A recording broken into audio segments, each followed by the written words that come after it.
Live. Ladies and gentlemen, welcome to the Watchman's Hour with Roshan Melwani. It is actually episode 21. I did not realize how far we had gotten into this. Last week after episode 20, I had no idea it was episode 20. And it was announced to me afterwards by two wonderful fans who I'm going to mention in a second. That is episode 20. Lots of controversy. So the week before, we had some controversy locally. This week, we've had lots of debate globally. Oh my goodness, you know what I mean? It's been amazing. I'm glad you guys are enjoying all the shorts. All right. I think one of the issues, and I love it that you guys are watching all the shorts. But I think one of the issues with the shorts is that you're not watching even the entire 1 minute of the shorts and making gigantic perceptions and stuff. It's better you watch the whole show if you're going to get so worked up. But I'm glad people are getting worked up. It's sad that people get worked up in a negative way. But you shouldn't, because I'm not here for controversy. You know what I mean? Sometimes I just ask questions. And that's pretty much it. But, you know, I reiterate that I'm not putting out content for you specifically and individually. And I don't want you to take that in the wrong way or an offensive way, and I'm not negating you. I truly do appreciate you. Very much so. But every bit of content I put out, it seems like the individual that is watching it is taking it that it's referring to them personally. Which I cannot understand, right? Because I'm speaking to a global audience, and I'm speaking off the cuff, and I'm just chatting away and stuff. I put out on the content on the fly so that I can attract people to me, right? So that they purchase my suits, right? I'm in the suit business, and that's pretty much it. So I'm in the suit business. I'm putting out content to sell suits, and that's it. And if you're getting offended, it makes no sense to me. I don't understand why, right? Now, I am not, in none of the things that I'm saying or doing, I'm lying, right? I'm not making up any stuff. So even if I've said something that's hurt someone, right? I have proof of it, right? I'm not that stupid. I'm not that young. I'm not that inexperienced, right? If I say something specific about an organization or a person, and I very rarely call out an individual organization unless they've done something heinous, right? And still I don't, you know what I mean? Because I'm not a very political person, okay? My employee's a piece of shit. Save the questions to the end, you know what I mean? I'll answer everything, okay? And so, I mean, I'm not there to offend anybody at all, and it makes no sense that people are offended, because how can you say that I put out a video just for you? Don't take anything to heart. Enjoy the conversation. Listen to everything I'm saying. Digest it, okay? And then maybe you'll understand where I'm coming from. And, you know, if I put out questions, they are innocent questions, which I would appreciate, and which I appreciate not to be misinterpreted. It's just a question. My questions are not statements. There's definitely a difference between statements and questions.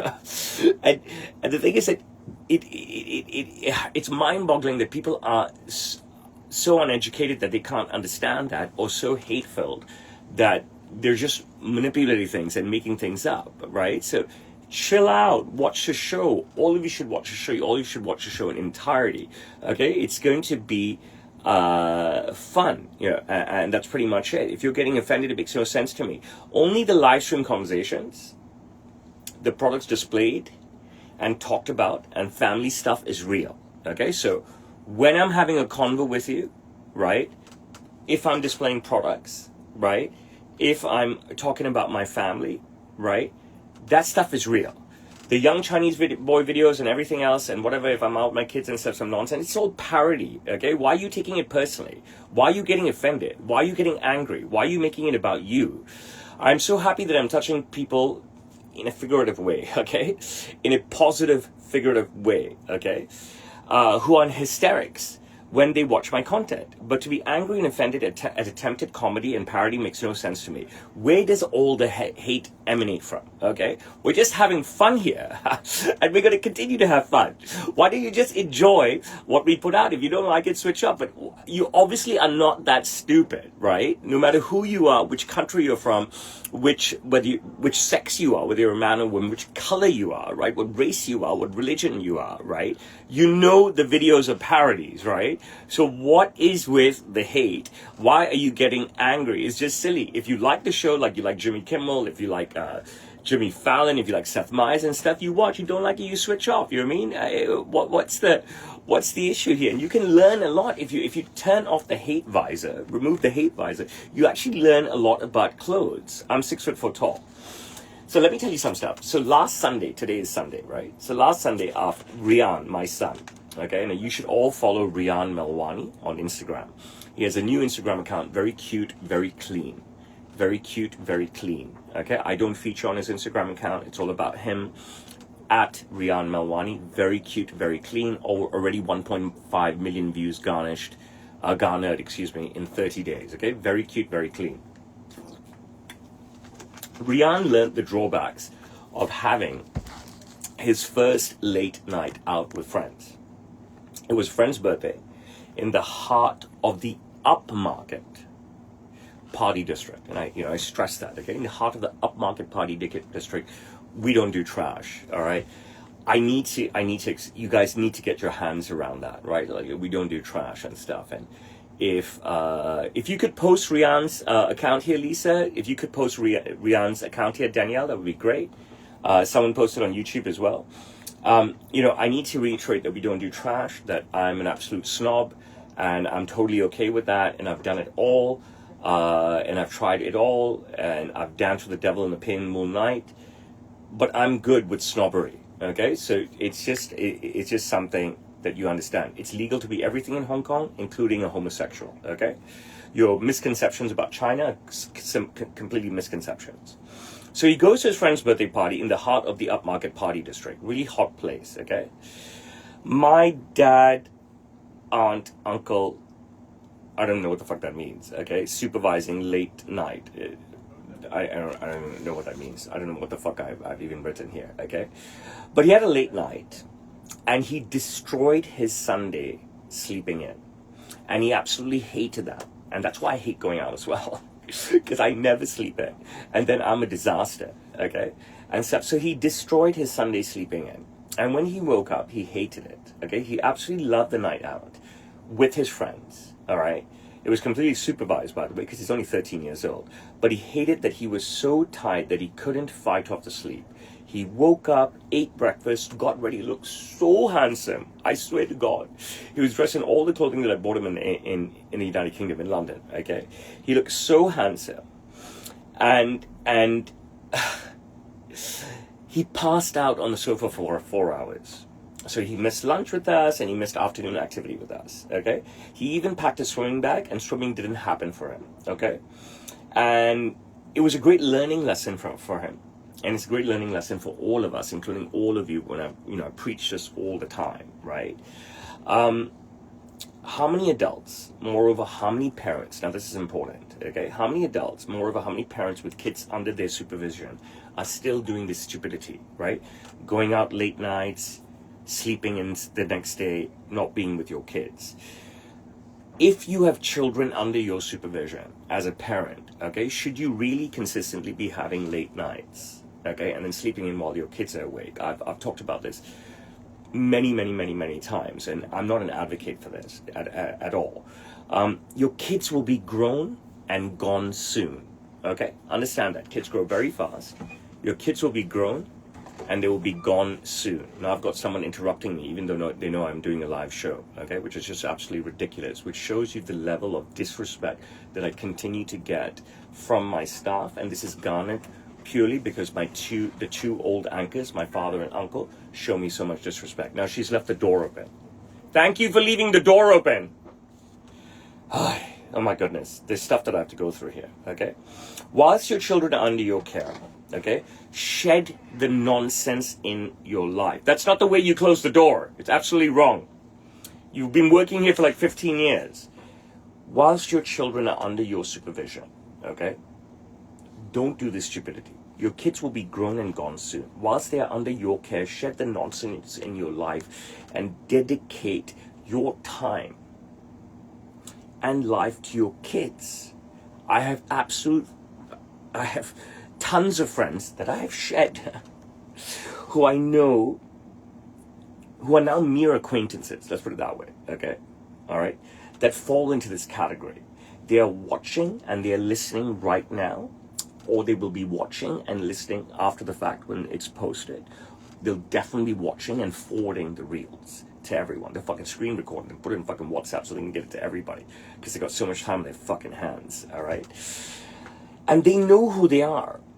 And there are so many of them here in and amongst me that I worry about the parents out there, right? I hope that, this is the one time that I hope that in Hong Kong, that we are the idiots, okay? Seriously, that we are the idiots, okay? I gave up that lifestyle a long time ago. I'm loving life, exploring, experiencing, engaging, enjoying with my children. And I encourage that wholeheartedly to all of you, okay? You've had plenty of time to party when you're young and single and when you're coupled, right? But once you have children, give that up for some time. Give up the party scene and dedicate your time to your children. It's a chunk of your life that seems long, 18 years, but it will fly by so fast and it will be the greatest chunk of your life ever. And once your kids are all gone to college and whatever and this and that, and you're then having empty nest syndrome, talk to me then when I'm going through it, okay? Talk to me then when I'm going through it, okay? So, I'm dedicated to my work because tomorrow is now, today is now. And that's pretty much it. And I need to be on top of today and tomorrow, okay? I'm dedicated to my work because there's so many stakeholders. Stakeholders on my side, people I have to pay who are working for me, huge team. Stakeholders on the other side, people who are paying me, who I need to deliver to. And then I have my children, and I need to deliver as a great father. This kind of stuff is extremely important to me, okay? I'm no psychologist, no therapist, no PhD, no MBA, no masters, excuse me, right? But as a human being, okay, and a father of 3 children, and a dedicated businessman, okay, who works like 99 hours a week and has done that for like 26 years, this is my genuine and honest advice to you. I'm sorry if you find that boring, but honestly, it's the truth. And if you could help me like and share the live, I'd appreciate it. Till today, okay, people ask me, where am I located? This is after watching a video, okay? It's just uncanny. They asked me, after just watching a live stream, consultation or presentation to someone in the United States, to someone in Australia, and to someone in the United Kingdom, if I can ship to Canada, to Belgium, you know what I mean, to New Zealand. It is uncanny, you know what I mean? I don't understand. Every video of mine says hashtag Hong Kong, hashtag China at the end, okay? Every video, every live stream of mine says, hi everybody, welcome to Hong Kong. You know what I'm saying? And if I can ship to the United States, I can ship globally, okay? I live in China, which means I can ship to Russia and North Korea as well. I'm in an ideally located location. So I find it uncanny, I find it stupid, I find it lazy, I find it silly. It's just nonsensical, right? And I try and not let stuff drive me nuts, right? But I just wonder the stupidity of people, okay? It's incredible, right? Like, so people will WhatsApp us, so they will look us up wherever they get our WhatsApp number, was from the website, and the website says Sam Taylor Hong Kong, or from Google, which says Sam Taylor Hong Kong. They'll add us on WhatsApp, or they'll add our email address, and they'll WhatsApp us with their questions, or email us with their questions, and then they will say, can you give me your address, please? And I'm like, are you fucking kidding me? I said, bro, you just added us and messaged us on WhatsApp. Okay? Or you just emailed us, right? Wherever you got that WhatsApp and email, our address is fucking there. Whether it's on Google, on the website, or whatever. It makes no sense. People ask the stupidest questions. It's just uncanny. It's just absolutely uncanny. Just like the way people are still going on about my hair, okay? I think you still don't realize I'm in love with myself, okay? I'm absolutely in love with myself, all right? That includes loving my hair. Being in love with yourself, the way I'm in love with myself, it is the best therapy, okay? Now, I'm giving you my point of view. I'm no professional in this, okay? Some fucking psychologist fucking wokest bitch, wherever the fuck she is. She may be so fucking smart and she may say that, no, that stems from something within this that I don't know about that shit. I know what's going on within. What's going on within is that I'm aggressive and I need to sell a lot of suits because I've got a lot of bills to pay. I've got 3 kids in fucking private school, okay, and they all have a lifestyle, all right? So, I'm in love with my hair. I'm in love with myself. It's not a facade. Jesus, I love my fucking hair. I love that I get to style it differently every day. And I love that I get to use different types of product every day. I can mess with it anytime I want, anywhere. And if you just go through all my videos on my Instagram feed, you can see hair, different hair, different hair. Why would I ever remove that option from my life? Okay, when it's so much fun. I have no headache blow drying my hair. I have no headache towel drying my hair. I have no headache fully drying my hair. I have no headache fully drying combing my hair. I have no headache gelling my hair, using product in my hair with wet hair, towel dried hair, semi-dried hair, fully dried hair. I'm having a great time. I ain't getting rid of my hair. And yes, hair today, gone tomorrow. So why would I get rid of my hair now when potentially it's going to go anyways? You know what I'm saying? It is such a joy working with my son Rian, having him work with me. So this was the Mid-Autumn Festival in Hong Kong. So the kids have had school off all week. Okay, and they have school off on Monday, right? So this week, he joined me for a full working day on Monday. And, I put out some content, and he's put out some content from that first day. He really worked hard. He interacted with clients. He was off the hook phenomenal, okay? I could just go on and on about that, but please, like I said, just don't take my word for it, you know what I mean? He was interacting with clients, doing videos for shipments. He was just brilliant. He spent the whole day working with us on Monday. He didn't need an integration process with me.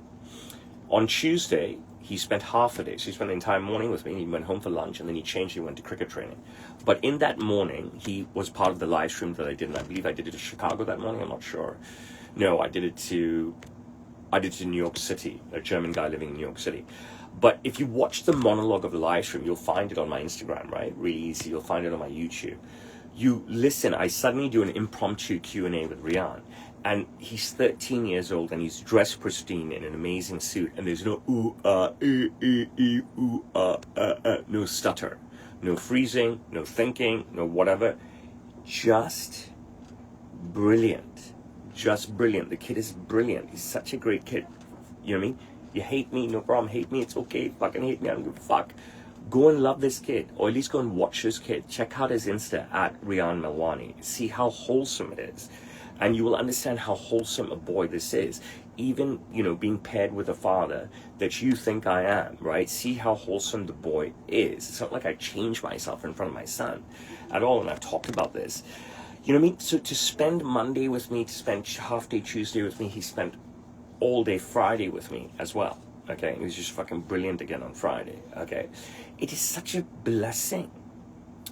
You know what I mean? It was such an incredible day, and it's such a blessing for me as a father, okay?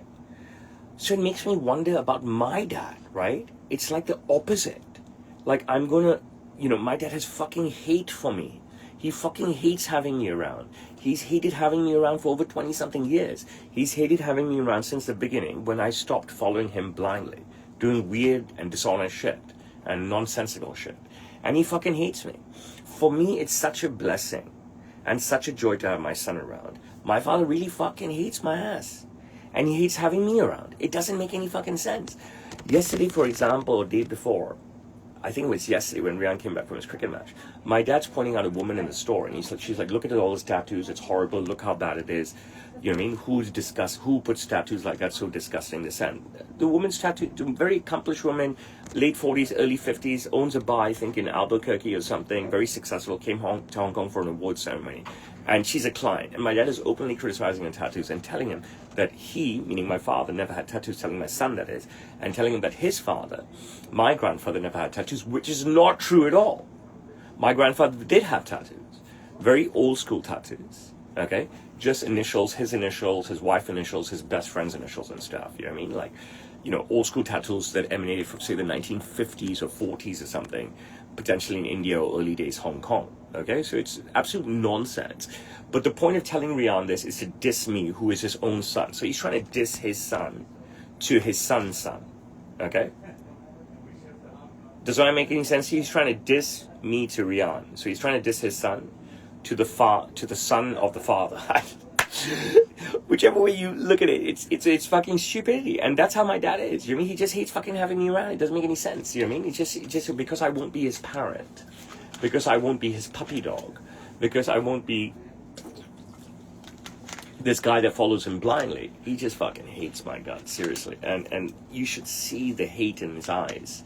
And I have no daddy issues. I'm just sharing the truth with you here. I'm going to give you some information, okay, that I copied and pasted from the South China Morning Post. That's our leading English newspaper here. It's available everywhere in the world.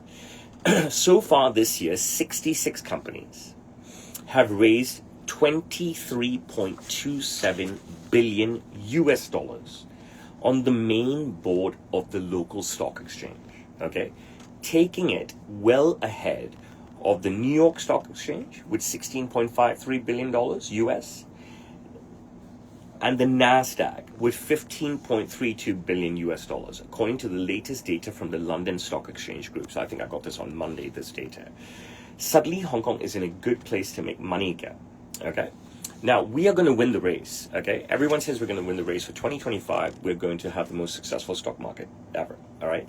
Now, when I've said stuff like this before, people say to me, a stock market doesn't dictate the quality of life where a place is, okay? It doesn't dictate the happiness of life, okay? But I disagree, okay? Because you're going to have unhappy people everywhere, and that's their fucking problem, seriously, okay?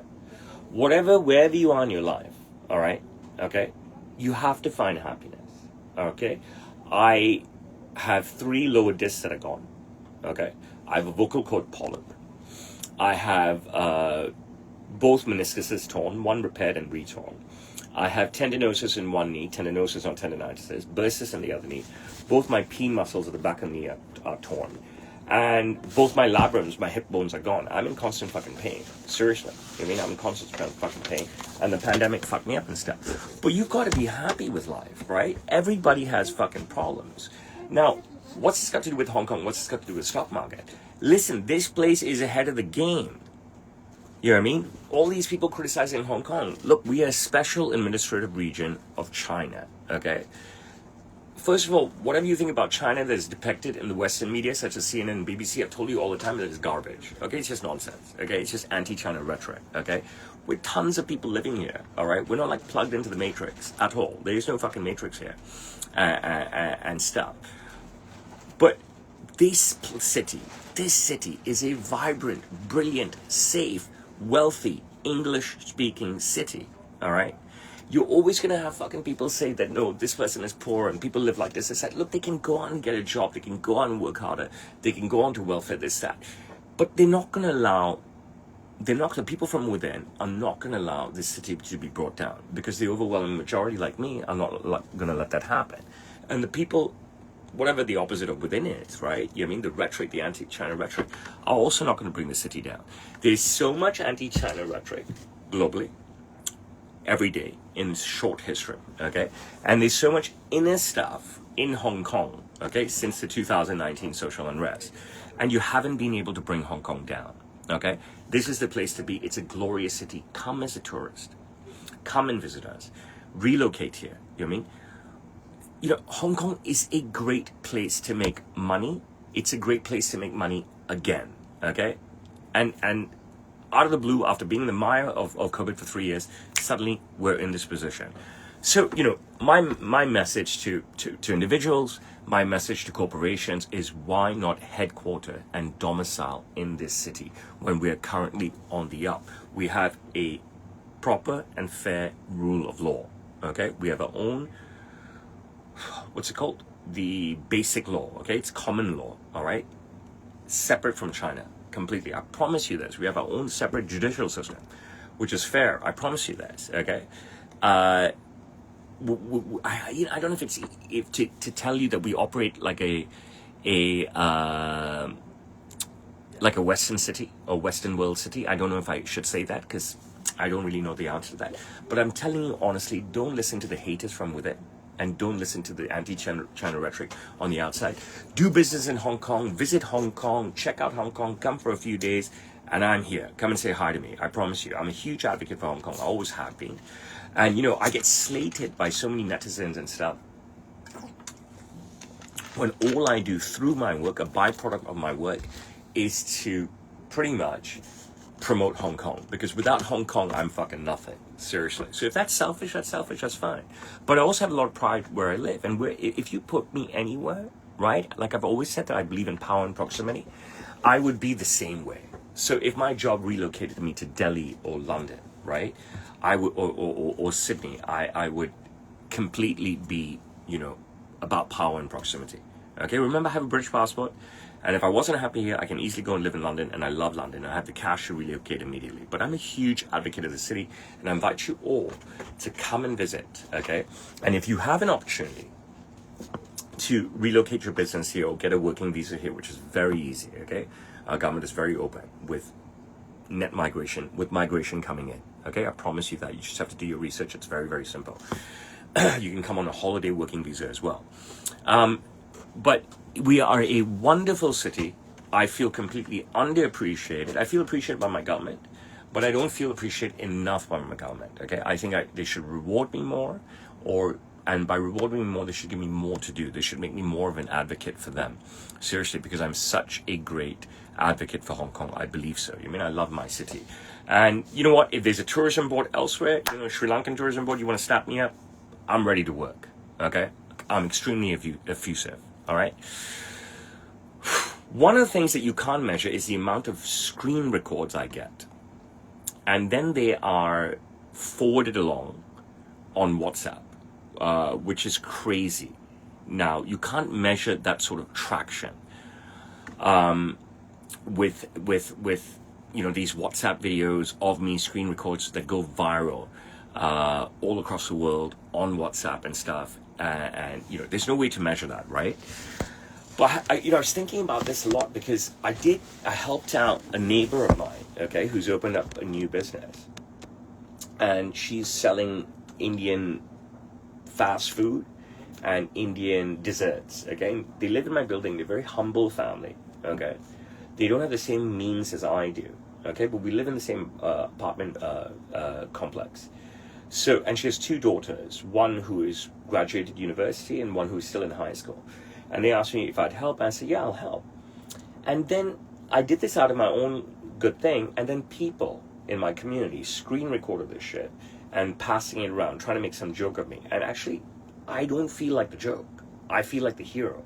And the more traction I get, regardless of how I get it, okay, the more traction I get, regardless of how I get it, it's okay with me. What these dodos and dum-dums, right? And these are probably my friends that I once shit, and now they're my acquaintances, right? What they don't realize is they give me further traction and further fame, okay? And that's pretty much it. So yes, like I've always said, go ahead and screen record anything I say. Go ahead and screen record anything I do. Go ahead and screen record my videos that I post that you think I'm a fucking idiot and forward it to everybody in your group chats. Go for it. Ultimately, you're doing nothing but benefiting me, okay? Your poison, okay? The poison that you start with to try and make a joke or a fool of me, I mean, you guys have been doing that forever. These screen records and forwards have been going on forever, and look at me here. I've never fallen off, right? I'm still successful, okay? You mean the poison has only helped, okay? You think to yourself that why wouldn't people want to gravitate to themselves towards me and stuff? What are they so scared about, right? Why wouldn't they want to work with me since I am an electromagnetic person and personality? And that's the truth. I mean, the numbers don't lie, right? The physical bodies on the streets don't lie, right? That's just the truth. But I want to read out some notes here, you know what I mean, which I did on a walk when I can't fucking even understand them, right? I said that they get forwarded along in WhatsApp, which is crazy now. You can't measure the attraction. I meant the traction. The traction is huge, especially when one of my videos has picked up and it goes viral on WhatsApp, and happened to be a number of times now. This generally starts, this is what I want to say. This generally starts, it's as a negative birth, okay? Let's put that in the right way. Someone you know wants to being, I don't know what the fuck I said. You know what I mean? Like, I can't read any of this shit. But whatever this poison pen thing that they start with, it's like Red Bull, right? It gives me wings. Regardless, I will have 1,000, 10,000, 550,000, whatever the number is going on in this video around the world, making fun of me. But it doesn't matter. The intention is to get content out. All right? And whichever way it goes out, I'm happy about that. It doesn't matter to me. It doesn't matter if this content of mine, this young Chinese boy video or this advertisement that I've done out of the goodness of my heart, I don't want any rewards or pats on the back, right? This advertisement I've done out of the goodness of my heart to help a neighbor get her business off the ground, right? It doesn't matter that obviously my peers are my income bracket, right? Or above, right? Do you understand what I'm saying? It doesn't matter if they think that I'm dropping my standards or doing some weird shit or acting like a retard or whatever the fuck is in their head. I couldn't give a shit, okay? The fact that they're starting out in a poisonous way, this fact that the forwards are starting out, they're negative birth, okay? They're getting my content out everywhere, okay? That's how stupid they are. They really are stupid. They're having a laugh at me, but they don't realize they're just upping me, upping my fame in every single way. So let it all be born in negative. But the positive for me is huge always, okay? I'm able to turn anything into a great situation. Those of you who know me for a long time realize that about me. You know what I mean? I'm able to turn anything into a great situation. That's just what I do. That's just what I do. It's my forte. I don't cower and I don't run away, okay? You just are not going to be able to get rid of me, okay? I'm going to always tell you, please like and share the live. The larger the audience, the better it is for me, and I'll take all your questions at the end. I've been begging Saria, who is my second child, okay, after Serena. She's 14 years old. You will see her a lot on my Insta as well, all year long to come to work with me. But she just doesn't say anything, and she never comes. I'm not pushing her, okay? I'm not pushing her. But I'm just like, you know, I'm trying to compel her. And I'm trying to compete with her mom for more time with her. Even her mom has told her all year long, at least go one day with your father and see how it feels. I just don't know why she won't, right? Rihanna's the youngest, okay? I just don't know why she won't. She sees all of Rihanna's videos. She's seen how he has been in action a few weeks ago when we shot content, and Rihanna was directly involved. And the whole time she's seen it in London, right? Rihanna was helping me, and with all the client orders that I took. So I don't know why she won't come and spend time with me at work. And it doesn't hurt me. And I'm not angry. And I'm not upset. Okay? But I feel as though that she's missing out on something. She could potentially be missing out on something. Obviously, don't know, right? And that she should really just give it a one-day go. And, you know, I feel as though that I'm going to miss out on something. This sort of time with her. If she doesn't, you know, give it a go. I wish she would try it just one day. I don't know how she would be. I don't know how busy I'd be that day. I don't know what she would do because it's so unpredictable my schedule, being in a retail environment.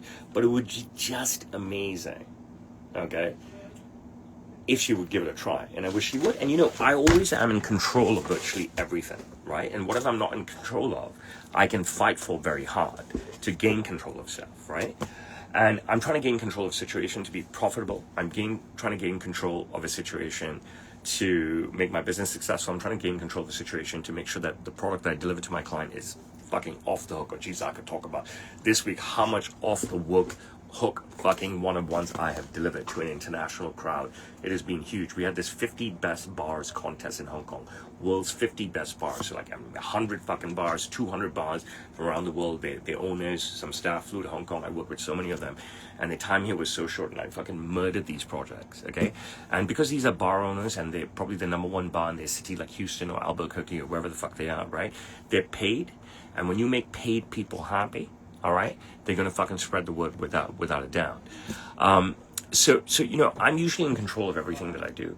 but I'm not in control of Sari. I cannot physically grab and come to work, but I really wish you would join me. I feel the same way about Serena and stuff. But these girls are in their own world. I'm lucky enough to have had dinner with Saloni, Saria, and Rian last night. Once again, Serena was omitted.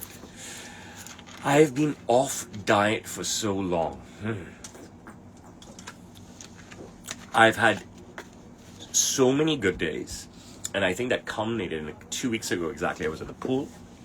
I put out some photos the next day on Insta where you can see me just fucking ripped and my back is insane. Okay, my abs are so visible and stuff. And because that happened, I felt so good about myself. Stupidly, I celebrated by eating. And now I've been eating carbs virtually with every meal, and I've been eating dessert virtually every night. I've just become a fucking nut job. You know what I mean? It's stupid. It's so hard to stay on diet. Okay? And when you're on diet, you have to fight to stay on diet. And when you're off diet, it's so hard to get back onto diet, right? And I had maybe one good day at the back end of this week and fell off it again and stuff. You know, and I'm happy to discuss that here. You know what I mean? I'm happy to lay myself bare here. You know what I mean? Like, and it's been so bad the last couple of weeks that, you know, before I used to say at least I'd eat pristine at home. But now I've been eating like shit at home and eating dessert at home. Okay? It's not even like Friday, Saturday, Sunday eating out and dessert, right? It's like even been Monday, Tuesday, Wednesday, Thursday, carbs at home and dessert at home. And that's really not like me. And this is like, you know, I haven't hit the bottom because I still figure out 1.5 days at the back end of this week, but like, I don't know where the fuck I am. You know what I mean? Like, I don't know where the fuck I am. Seriously. I need to jump back onto diet and stuff because I don't know. You know what I mean? I think cheat days work, but I think it's going to be like one cheat day a week, and that's what I was doing. And, you know, I've completely slipped out of shape. But there's a couple of things that I wanted to tell you, right? Okay, like I could say to you why I slept, right? I could say to you why that I slept. You know, there was a Sunday involved, there was China Golden Week, and the kids had school off, and the kids have been off all week, and I've been taking out to lunch all week, and all that stuff, right? I could blame it all on that, but there are still clean options, okay? If the connection is bad on TikTok and you can't hear me, you can simply jump onto Insta at Sam Steele. You can simply jump onto YouTube, Roshan Melwani. I'm very, very, very happy that you're here, right? But continuously telling me that the connection is not good is something I can't handle right now, all right? So it's best that you just jump on. I'm streaming across 3 channels, right? So I've been trying to spend as much time with them and taking them out to make the most of their vacation because I haven't taken them out of town for 1 week, right? And that has just completely fucked me up and put me in a fucking hole. And they're going back to school next week. And I really hope that I can come out of this hole. You know what I mean? Because we completely off diet makes you look like shit and feel like shit. And diet is so fucking important. And I discuss this in every one of my streams. Okay? And, you know, I've been telling you guys for years that, you know, my 2 struggles are sleep and diet, right? I find it very difficult to fall asleep.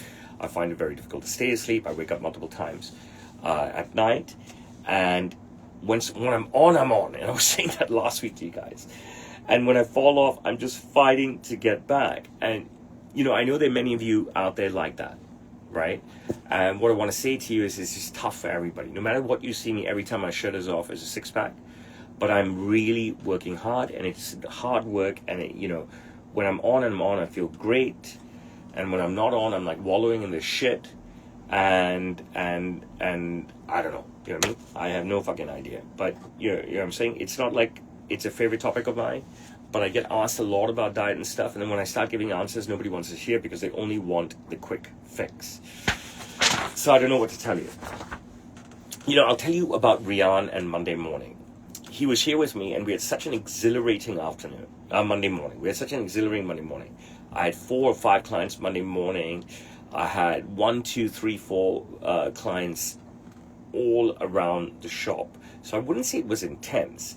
It was just like a lot of people, a lot of clients at one go. And, you know, people have their people accompanying them, right? There's buyers, and then maybe their partners, their buyers, and maybe their kids and stuff. And Rian was just in a throng of things with me. I'm so proud of him that he was just he immersed himself, took care of who he could take care of, took care of who he wanted to take care of. And I don't know if you guys watch my monologues, right? The kid is just 13.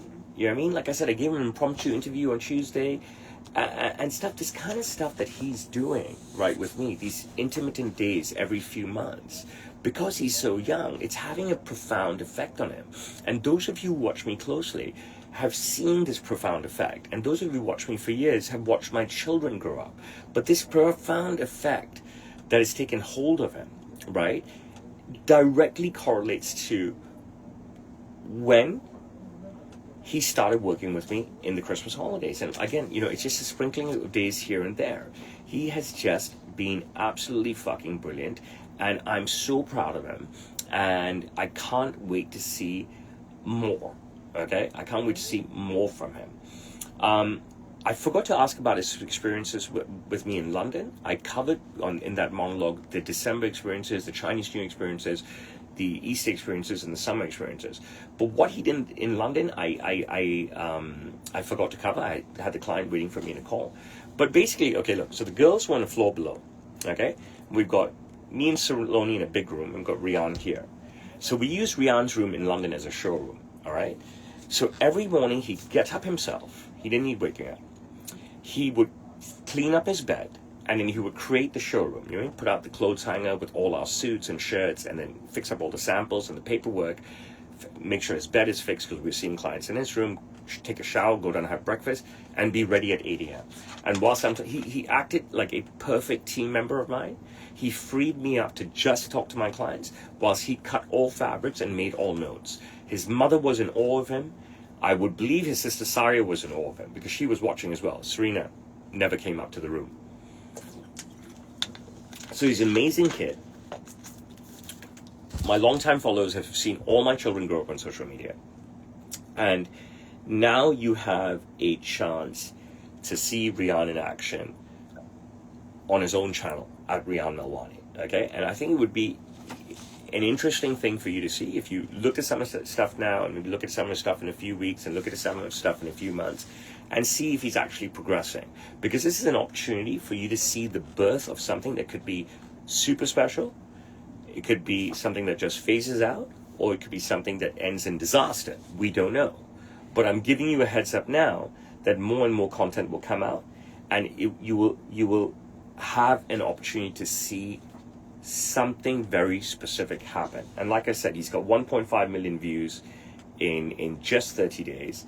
And it's just been brilliant. So follow Rian Melwani at Sam Taylor. When I started talking at the top of this episode, I told you that today is our 21st episode, and last week I had no idea that it was our 20th episode. I have two amazing angels in my life that I've never met. One is a woman called Danielle who lives in Montreal, and we'll talk about it in every live stream. And she lives in Montreal, and she has nearly 30 pieces from me.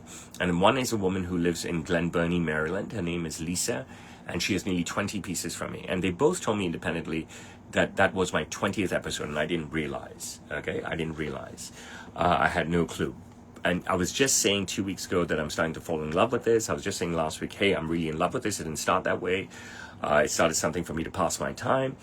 And today I'm telling you we've crossed 21, and it's huge for me. And the views are incredible. The amount of comments are incredible. The shorts page has taken off in an insane way. I think what we're going to do is potentially migrate everything to the shorts page. So move the Watchman's Hour away from Sam Taylor to the Watchman's Hour. So what I suggest to you is that on Instagram, TikTok, YouTube, follow the Watchman's Hour. Okay, you'll find it. That's where all the shorts emanate from. And we can then, since the content is so great, we can have the content isolated there. It doesn't have to interfere with the Sam Taylor content that I put out. So that's what I advise you guys. Immediately follow the Watchman's Hour on YouTube, on Instagram, on TikTok. It would be much better. A couple of things I wanted to say about that is that we are a community here right now. Okay.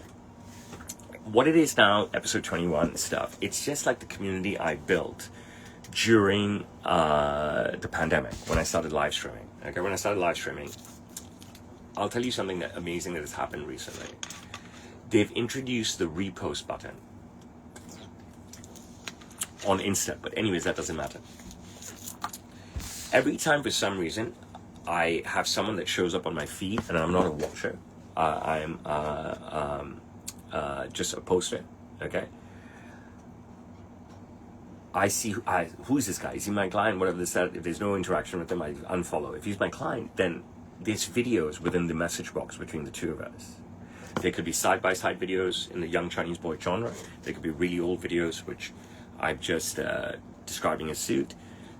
But what they are is there's a lot of live stream videos. A lot of live stream videos. And like I've been telling you, I've done well over 1,000 relevant client live streams, okay, during the pandemic and stuff. And if I look at the numbers, right, of these live streams in different people's different boxes that I've worked with, the views started at 1,700 views or whatever, 2,200 views, 3,800 views, and then 10,000, 20,000, 50,000, 70,000, 120,000 and stuff.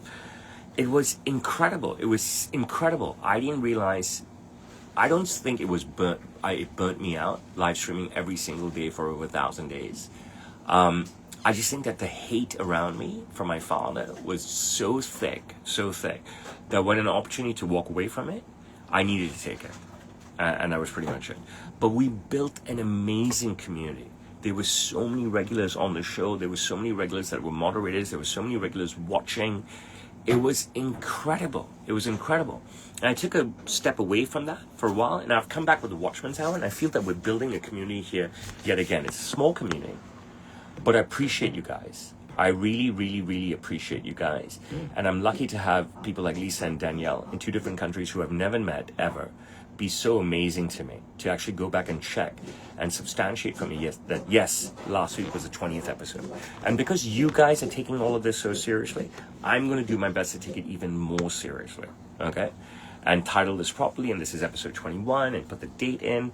And you know, I really want to be answering your questions as well. But if I get on here only and just sit here, I've tried this in the beginning. If I get on here and just sit here, then I'm not getting questions that can maintain an hour, and I'm getting a lot of weird shit and stuff, right? So I'd rather just tell you about my week and what's on my mind, right? And, you know, this is something different. I made a couple of notes on this, okay? And I'm trying to understand my notes, but I cannot understand any of my notes, okay, at all. So I could read it out to you, and it's all garbage. These are on my walks in the morning, and I'm using the speaker, the mic button, and obviously the mic has spelled out all garbage, which is unfortunate, because I thought I had great notes this week, but it just hasn't happened, which is so unfortunate, you know what I mean? So fucking unfortunate. What I will say is that when you look, everyone knows what a podcast is now, right? And everyone knows that if you want to get the best from a podcast, any sort of podcast, you've got to watch it from beginning to end, because you don't know what's going to be said, you don't know what's going to happen, and you don't know, what questions are going to be asked at the end of it, and what answers you're going to get. But I think the fact that there is so that it's been so successful suddenly so far since I've returned from London. Obviously, we're doing some great stuff here, and right now I'm sort of just navigating. And my promise and pledge to you, I promise you this, my promise and pledge to you is that I'm going to become very pro about this. All right, okay. I'm just sort of trying to pull everyone together, and then I can go back to where it was in the beginning and just speed through things and stuff. There are 2 very specific ways to look at consequences of my actions, okay? I've talked about this before. One of which is, as I said, if I'm bold and if I'm out there, then I scare off a lot of people. I know I scare off the mainstream. I scare off the world. I scare off the liberals. I scare off the cowards. I scare off the pretenders and stuff. But the other side is that, I attract the bold. I attract the attractive. Okay, the brave.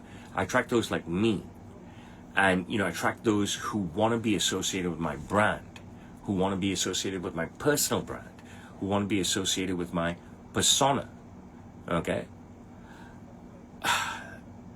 I want to, of course, attract everyone, okay? But I'm feeling my way through right now. So I think it's easier when you're trying to build something, and I don't necessarily take the easy way out. It's easier when you're trying to build something is to connect with the people closer to you, okay?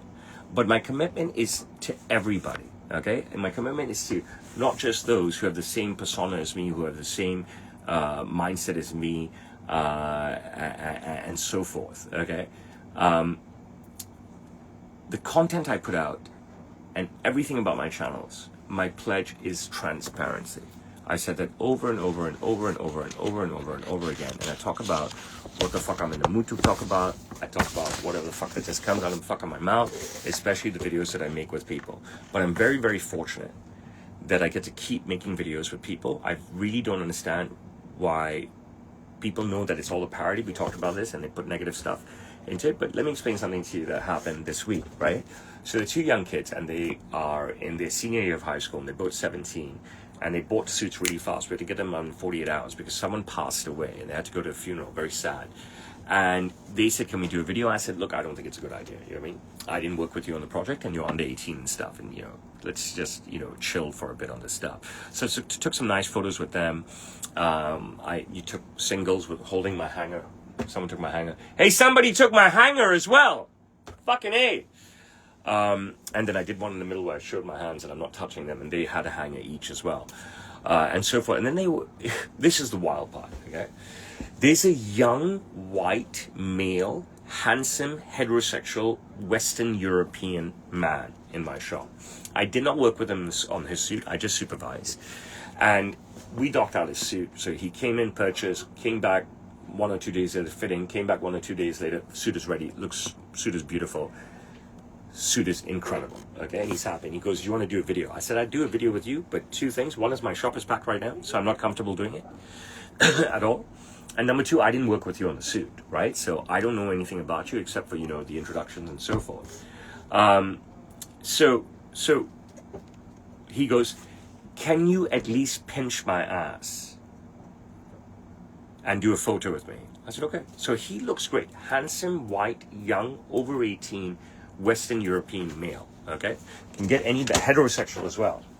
So he bends over in the beautiful suit, and I'm standing behind him, and I'm pinching his ass, okay? And I mean, there's a first time for everything, right? But this is the kind of souvenir this guy wanted, okay? This is the kind of souvenir this guy wanted, and that was that, and so if that made him happy. And that's a cherry on top of his suit. I can't understand it. Then I'm happy to make this guy happy, and that was that.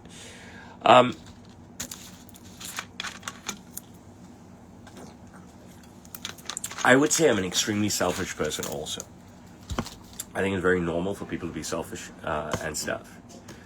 But I'm very, very selfish because I don't have a lot of chunk of time off, okay? I can't tell you how slated I was for going on this trip to London, how much I was abused in the build-up to it by my father and uncle, and how much I was abused when I came back. And I paid for this trip out of my own pocket, which is very strange. It's the first time. Generally, a director of a company, they'll get all the expenses paid for. Paid everything myself. I did business on the trip, and I took chunks of money. We're talking about chunks of money. We're talking about a lot of cash here. And stuff, and that all goes back into the business. So I worked on my vacation, they profit from it, but then, you know, I got fucked and stuff. So it's a very, very, very, very sad situation to be in, and it's a very unethical and nonsensical situation, and it's very selfish of them. But I'm selfish because I have to look after myself really well in order to be able to look after the people that are closest to me in my life. And I need to look after myself physically as well, all right? Because my dedication, right, the easiest way to show off to my client that I'm the guy, right, is two ways. One is to wear an immaculate suit every day, which is what I do. But that's also an easy out because I work in the business. But two is to be in immaculate shape. And in my age, to be in my shape puts me in the top 1% of the world, right? That's known.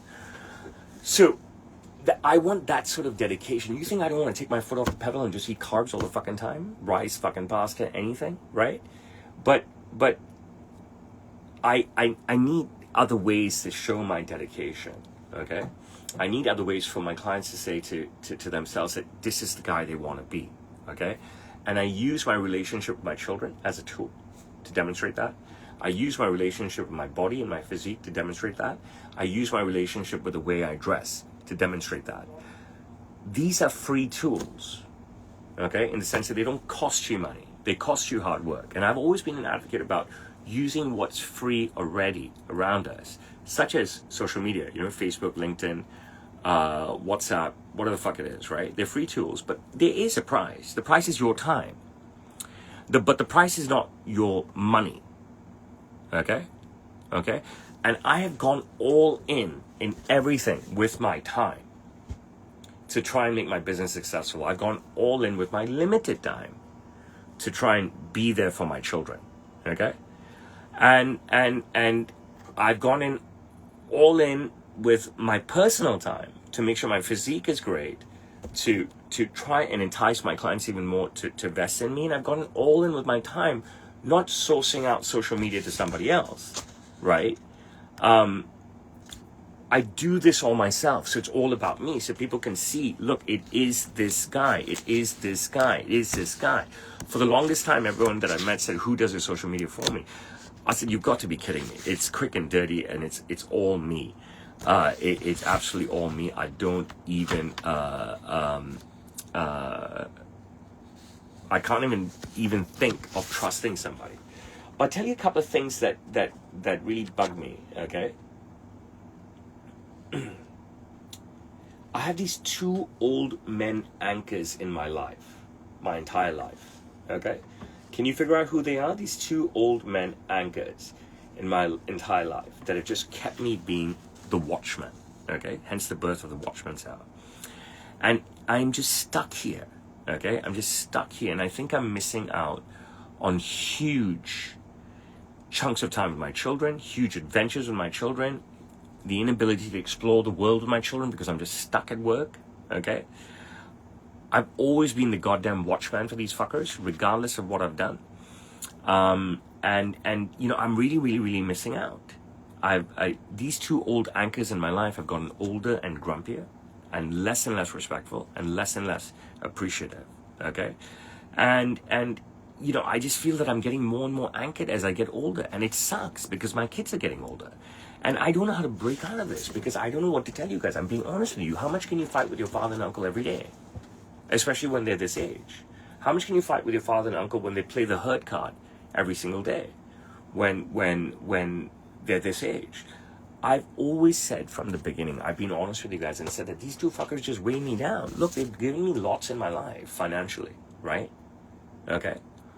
But aside from financial support, okay, which has been huge, I appreciate that so much, right?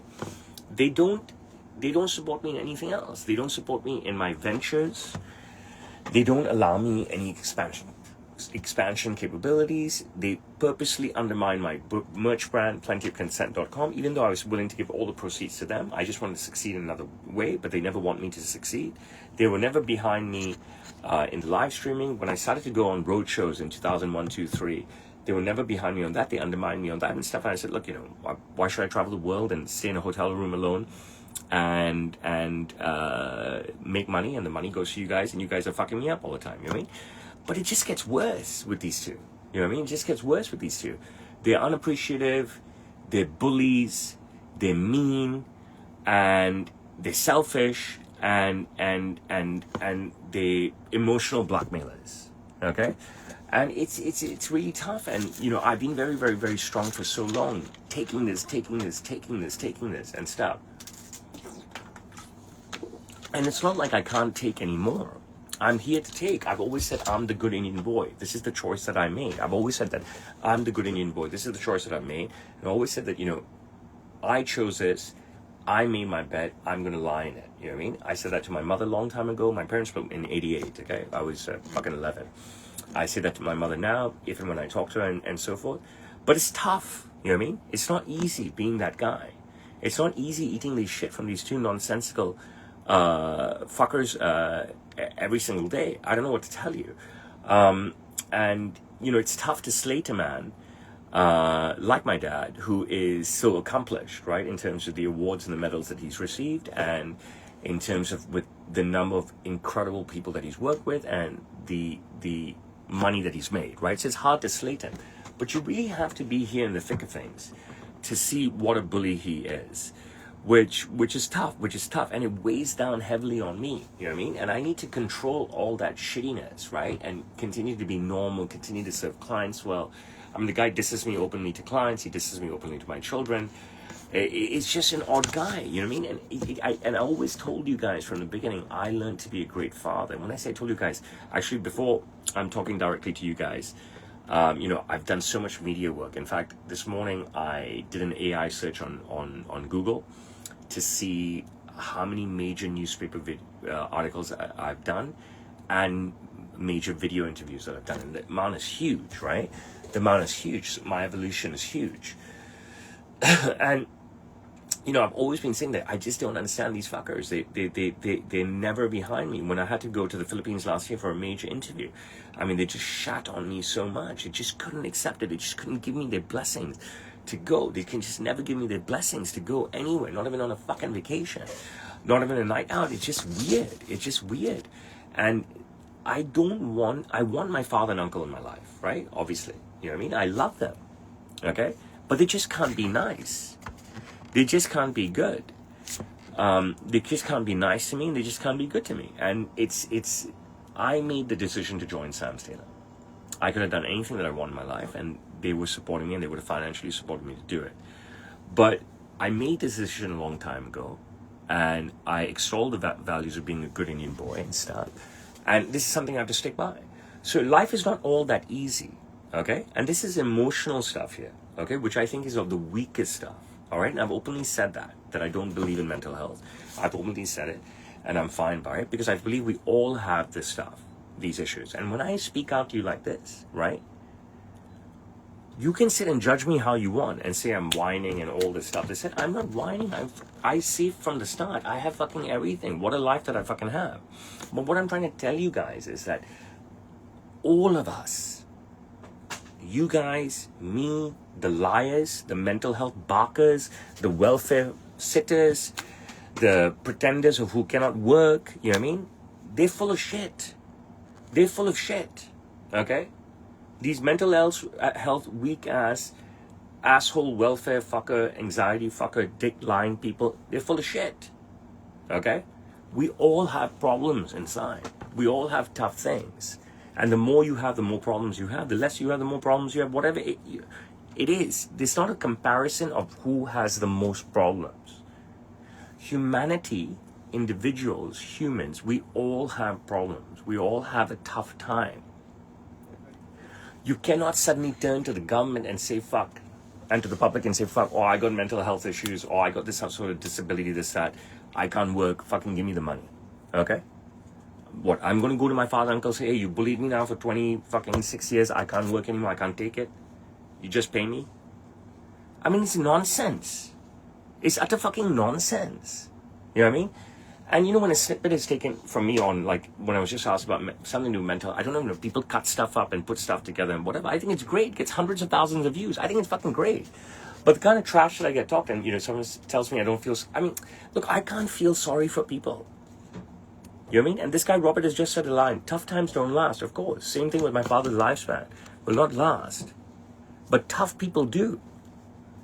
And I've always said that to you guys. The more adversity that you have, that you can fight through, the more stronger and successful and brave and courageous and famous you're going to be. You know what I mean? So you've got to endure. That's part of life. Don't be a cop-out. Don't be one of these mental health ass fucking disability fucking welfare loving fucking cunt fucking bitches that are out there. Please. Trust me, be a hero. Like how when the planet started and humans had to be heroes. Hi. When I'm working with someone, I'll tell you. I've been saying this for 2 decades. Since The Matrix came out. I always say like I'm Neo in The Matrix. What do I mean? It means that I can just see it. What does that mean? I've always said that it's very difficult for clients to shop with me because I don't have a physical product to show to someone. I have to build from scratch for them. Okay. And they cannot envision what it's going to turn into, and they cannot see how it's going to be even whilst it's progressing, whilst they're with me. Okay. But my questions to them, whether it's in person or online, the start of the consultation, that helps me to insert myself automatically mentally into where they are going to be, where they want to be. Okay? So, if this is for their wedding, or they're the best man, or they're just an attendee of the wedding, after those first few questions, I'm already at the finale. Okay? I'm there. I'm Neo in the Matrix. I see it all. So as I'm working with them on fabrics, as I'm working with them on the fitting, the partially completed clothing, I'm already there with them. I'm at their wedding date. Now, I didn't, sort of draw out this business plan. This is how I'm going to be, right? It sort of just happened. And it made me the success that I am, right? Is that because I've always said that I'm here to bring my clients' vision to life, okay? And I don't know how I got into this habit of sort of just being able to be there at the imaginary end after asking them these questions and stuff. But it's helped me so much, and it's helped them so much. And that's why I always said that I will understand work culture everywhere. I'll understand scenarios everywhere, age, race, everything, and bring my client's vision to life, no matter what. Okay? No matter what, it's a skill set that I have. It's a skill set that I'm proud of, but that I treasure, that I'm grateful for. Okay? And boom. And that's why I make just iconic stuff for people all the time. That's why, it just works because I understand from the offset where they need to be. Okay, you're 21 years old, you're going to be in an interview for Goldman Sachs. Okay, you're 32 years old, you're working for McKinsey, Monday to Thursday, you're off-site. You're 43 years old, you've got your own company now, you're looking for investors. You're 54 years old, you're fucking paid. You know what I'm saying? You're the fucking boss. You want to walk into the boss, you want to walk into the room as the boss. So people are very comfortable working with me because they understand very, very quickly that I understand their scenario. Okay? A lot of people continuously say, I have no idea why, but this goes well before me. Okay? The poor hate the rich. The supposed poor hate the rich. The easiest cop-out for any asshole to say to any wealthy person is that you started rich.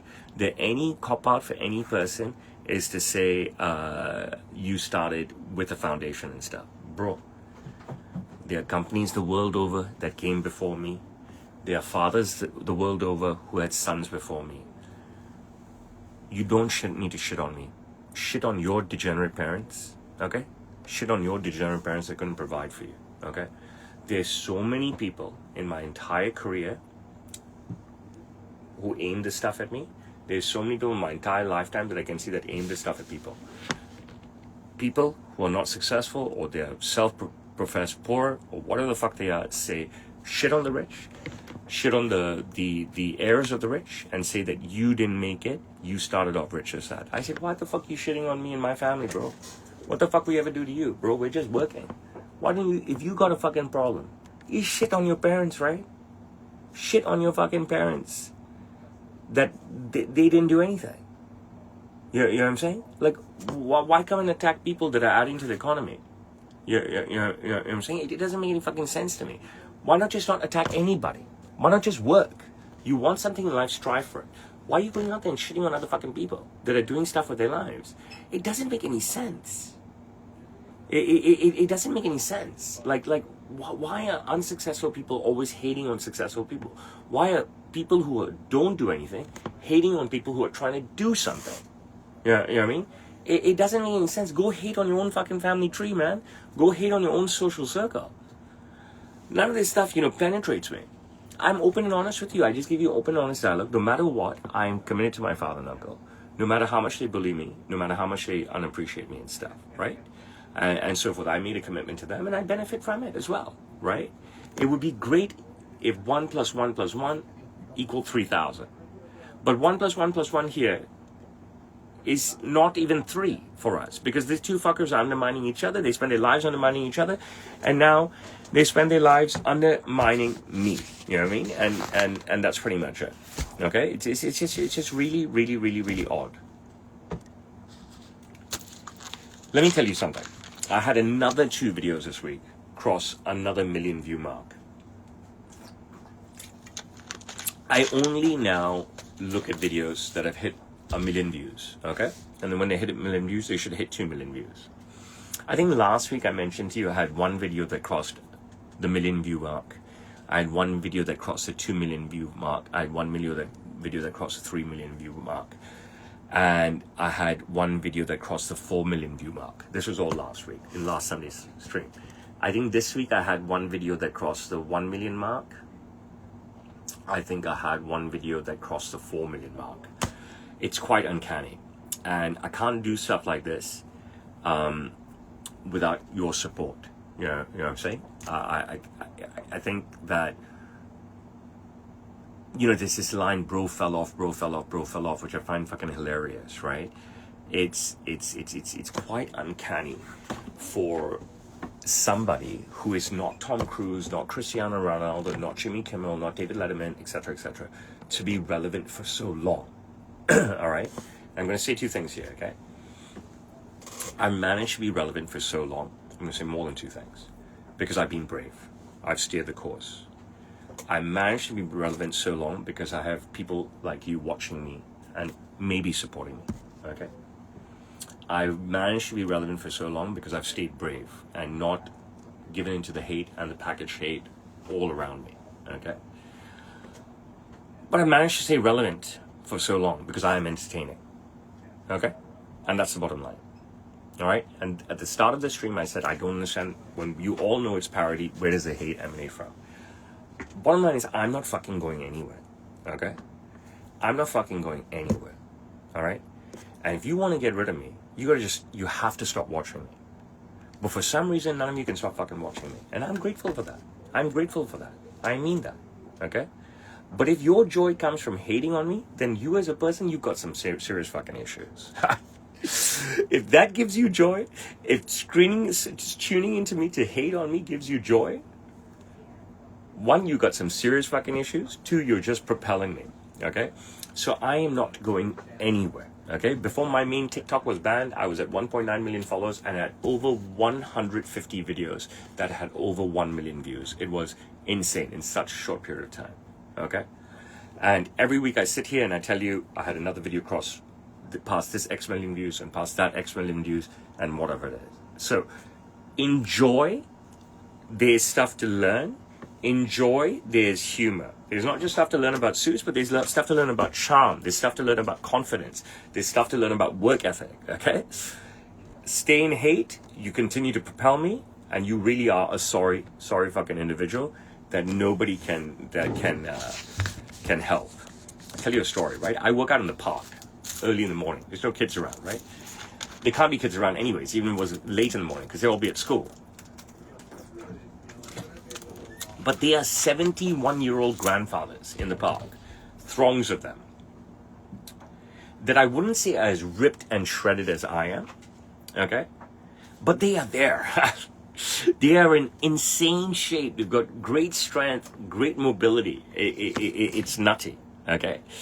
And I look at these people, and I'm like, wow. And look at their age, all right? And then I look at my contemporaries, right? And you always tell me that, you know, why I'm always like knocking guys and their guts sticking out, because it doesn't make any fucking sense. I'm surrounded by 70-year-old odd grandfathers every morning, Monday to Friday, when I'm working out in the park, okay, who are nearly as shredded as me, nearly as ripped as me. Some are much stronger than me, more pull-ups and dips than I do. Some are way more flexible than me, okay? Some have way more mobility than me. Maybe they didn't have all the breaks that I've had, okay? And then I'm walking around, you know, and more than looking at the guys, I'm looking at fucking wives. More than looking at guys, I'm looking at wives, and I'm thinking to myself, Jesus fucking Christ. Whether you are MILF or not, okay? I mean, how the fuck are you staying married to this fucker? You know what I mean? Because he's got no respect for you. Because if you're a beautiful woman, And I'm telling you this, okay? And I live in an old school world. I'm not fucking millennial, I'm not Gen Z and stuff, okay? I'm totally Gen X, and I live in fucking Asia, and I'm in an Asia, all right? And this is the way I speak. If you're a woman, if you're a beautiful woman, if you're a tall, slim, gorgeous, fair-skinned woman, okay? And you've given this fucker kids and stuff, right? And he's got his gut sticking out like that with all the knowledge is there. All the knowledge how to, flatten your gut is there. I mean, that is abuse, okay? That is abuse, all right? Guys with gorgeous wives, owe it to their fucking wives to fucking look good, all right? And I'm laughing, and I'm like, I just don't get it. It doesn't matter how fucking paid you are. I mean, right? Like, how is this girl want to fucking be with you, man? She just gave you a kid, 2 kids, 3 kids, and said you've got your gut sticking out like a motherfucker. With their grandfathers around who are more ripped than you, and all the knowledge is in your phone, and if you are paid, then you can have a personal trainer and a nutritionist. They said, no, you're fucking lazy. You're a fucking bum. Right? You're lazy and you're a bum, and you do not value the beautiful woman on your arm who's maintained herself even after childbirth. Okay? All right? And that's abuse. And that's what I tell women. That's my message to you. Okay?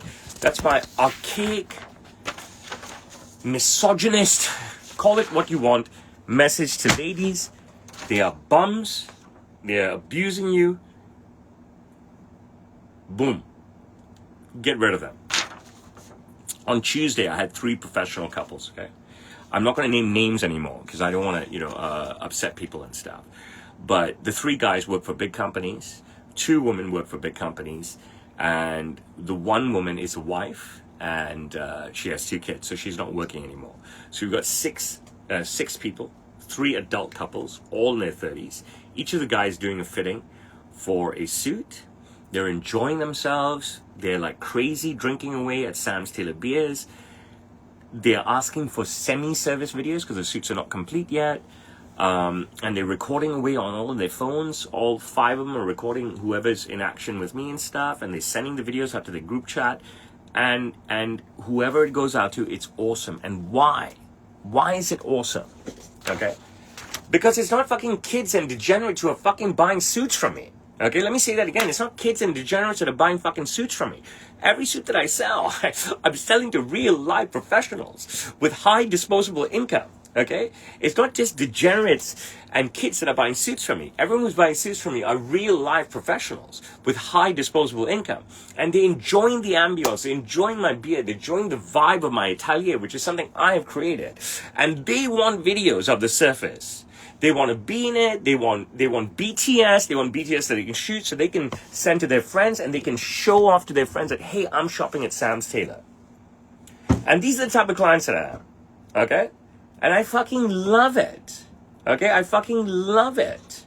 Because the distribution of their own personal videos in interaction with me will lead to a great demographic. It is just superb.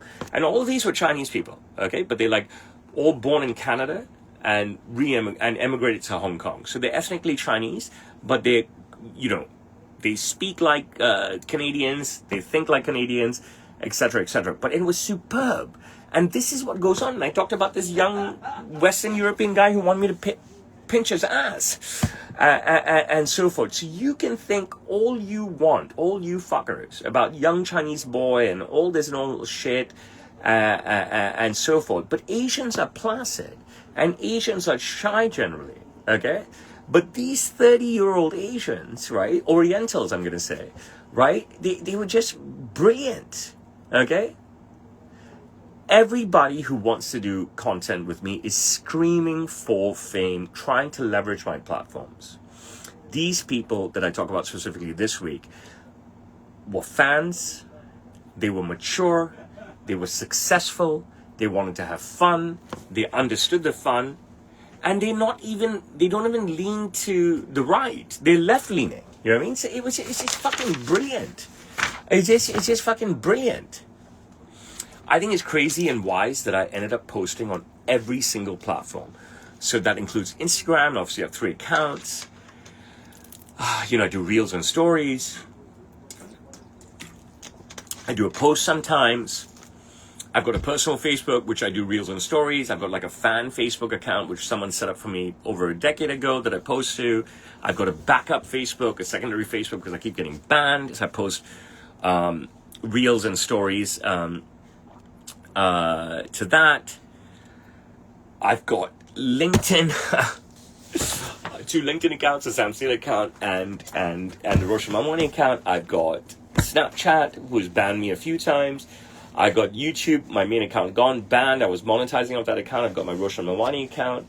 I've got the Chinese accounts, Douyin, which is the original TikTok. I've got Red Note, which sort of like they say emulates Instagram. I can't see it at all, right? I post on Google. I used to post on TripAdvisor and Yelp. I used to post on other stuff, but it was just a waste of time, like Telegram and other things. I don't get much traction on the Chinese platforms like I used to when I first started posting videos. But I'd be foolish to walk away from the Chinese platforms, right? Considering living in China. And there was a time, I posted on my personal WhatsApp, on the Sam Taylor WhatsApp, and there was a time where I was posting daily on over 20 different channels myself, individual posting. It was so fucking draining, so crazy, the amount of posts and the individual posts that I was doing and whatever. But it has helped. It has worked. It has helped maintain me, okay? It's given me a multi-layered shift. Sometimes Instagram is all banned and, my TikTok went and stuff and whatever, and but there are places to post all the time, and I've stayed the course and I've posted everywhere, and it's been so beneficial to me. It's just been incredible. And remember, I don't get monetized, okay? I don't get paid for all the views I get. It sucks, but if you live in China, you just don't get fucking paid. And that's basically it. And why do I do all this work myself? Like I said before, I can't trust anybody else to do it. I just cannot trust anybody else to do it. I've got to go through the pain, you know what I mean? Because I can't trust anybody to bring my vision to an audience. I don't think anyone is consistent like me. People go on vacation, I don't. People change jobs, I don't. People will end their career months later or pivot, I won't. They'll decide to move on to something else. I'll still be here. I can't work with another person again. I can't take that kind of stuff. It's just not good enough for me. So it's just better that I post everything myself, do everything myself, and do it myself individually in each app rather than using an app to do it, okay? Because the audience of each app, my audience in each app, then sees that it's a full real life post and not some sort of package post with a link to Instagram. And that is one of the pillars of my social media success. I am going to take a major piss. I'm going to talk about my last topic, which is quite controversial. And then I'm going to take your questions. So bear with me for a minute.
Everything cut off a discount for you, huh? Thank you.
So I'm going to end with two things, okay?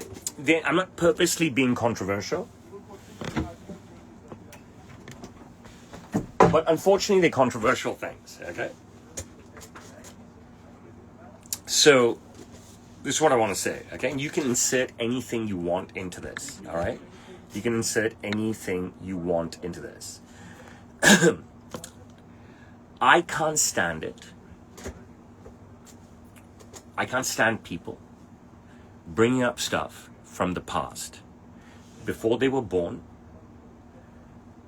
people fighting battles on stuff that come from before they were even born, using examples of this stuff and letting it shape them. Stuff from a time that they were not on this earth, okay? They're hanging on to hurt that they never experienced. The pain that they reflect, that they talk about, to argue, to get their way, to milk the government, to milk society, it was pain that was never inflicted on them because they weren't around. These are people that just don't let history die the death that it needs to. They cling onto the shit on purpose to use it against others in the world right now, clinging onto shit and using it against people in their lives, the general public, and they should be living in this fucking moment. You know what I'm saying? They should be living in this fucking moment. But they use all this shit as, a basis to judge everything that's going on around them right now. I know you can understand this stuff. I know you know the type of people that I'm talking about. Okay? I won't give you specific examples, but I'll explain to you something from my point of view. Okay? People all know who Gandhi is. Correct? People all know that England colonized India. Okay? But this was before I was born. So I don't give a fuck. I never did. I couldn't care less. I watched fucking Gandhi with that guy, whatever the fuck his name was. I played Gandhi in my senior year of high school as well. Okay? Alright? My parents and my grandparents before them and my great-grandparents, okay, had to leave Pakistan before it was Pakistan. Okay? We are Sindhis, okay? They had to leave because the British drew two lines, 1 and 2, and created Pakistan and India and East Pakistan, which is now Bangladesh, or is it West Pakistan? I don't even fucking know, okay? It was way back when my great-grandparents, my parents, my grandparents were around, and they supposedly lost everything, okay? They became refugees in their own country based on these lines that the British drew, and we had new maps, okay? All right? My family supposedly lost everything. But I wasn't around. My parents hadn't even met, and I'm talking about both family trees here. This happened to all of us Sindhis, right? This is all out there. This is history, right? You know, people like you out there in certain demographics like to use their history that they were not born into to attack life now and trying to feed off those attacks, okay? I'm not anti-British. I'm not anti-Pakistani. I'm not a Muslim, I'm a Hindu. I couldn't care less about this stuff.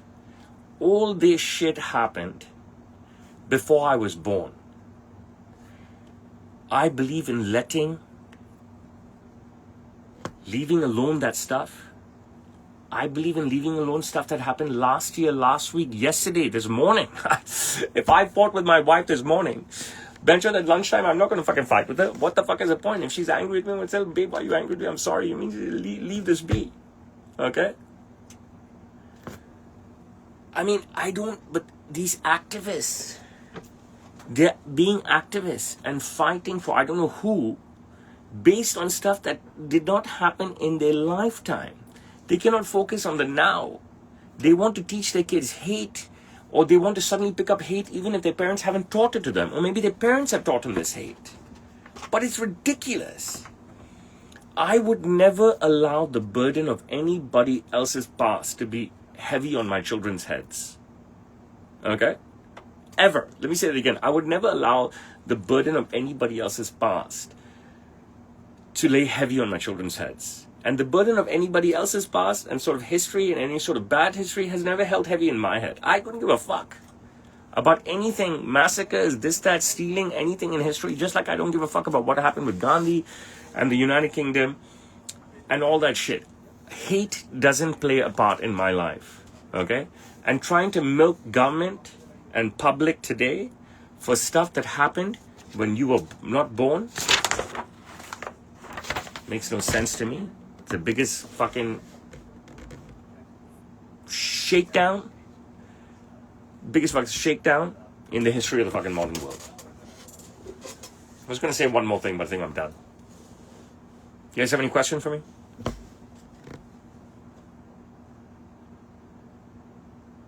I don't know anything about the United States. All I know is that there's a lot of people in countries everywhere. They're not even born at a certain time, and they use the hate of what happened in the past before they were born to be activists and to milk the government for money now, status, all that stuff. That's not me. You know what I mean? I will say one more thing. Okay. Gary Neville didn't have to do what he did. The guy is paid. Probably got over 100 million pounds worth of wealth. All right, look it up. Gary Neville didn't have to do what he did, but he did it. So I'm not even a Manchester United supporter. I'm a Liverpool supporter. Gary Neville is a couple of years older than me. Obviously, I wasn't a Gary Neville fan when I'm young because you're more of a Liverpool fan. I'm a huge Gary Neville fan. Now, even though he dislikes Liverpool, but he didn't have to do what he did, and he's been fucked up completely by everyone right now. But Gary, I hope you're watching. I hope you will watch this. Gary Neville, I'm with you.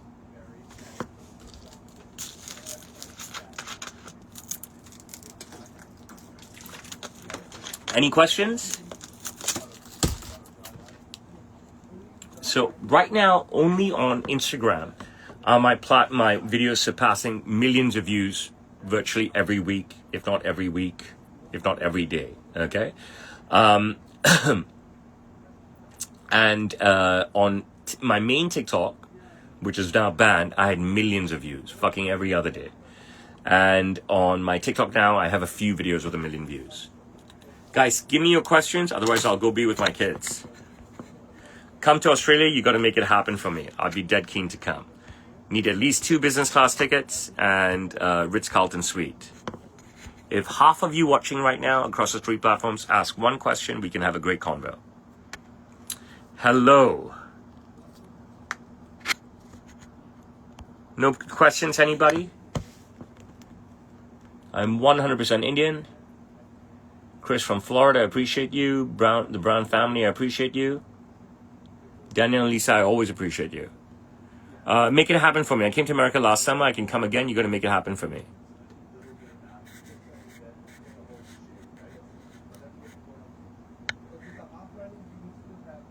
My main TikTok got banned a long time ago.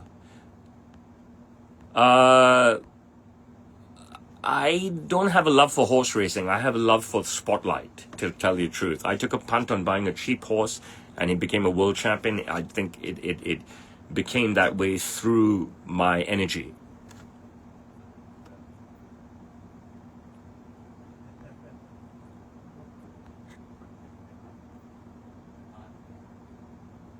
Bro, you have to make this kind of stuff happen for me. You know what I mean? You've got to send business class tickets, make Ritz-Carlton suites available. I can't just come there for you. You know what I'm saying? I appreciate you, Danielle. Nobody's saying don't remember history. I'm saying don't milk history that you were never part of to get favors, to get sympathy, and to get money now. 1,000 sterling a suit.